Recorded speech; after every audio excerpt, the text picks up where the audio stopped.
U.S. President Joe Biden and his likely election opponent Donald Trump made dueling trips to the U.S.-Mexico border on Thursday.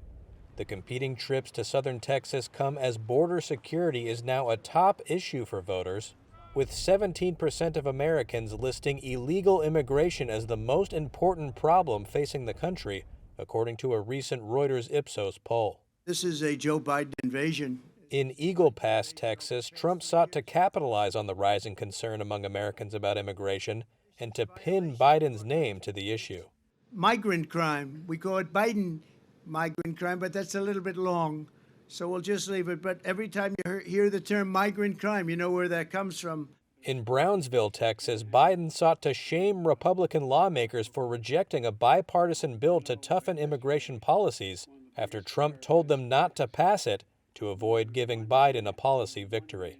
The majority of Democrats and Republicans in both houses support this legislation until someone came along and said, don't do that, it'll benefit the incumbent.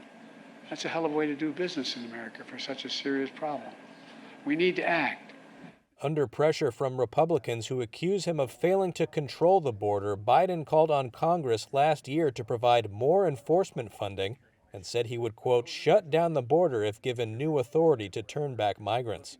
The number of migrants caught crossing the U.S.-Mexico border illegally hit a monthly record of 250,000 in December, but dropped by half in January, a trend U.S. officials attribute to increased Mexican enforcement and seasonal trends.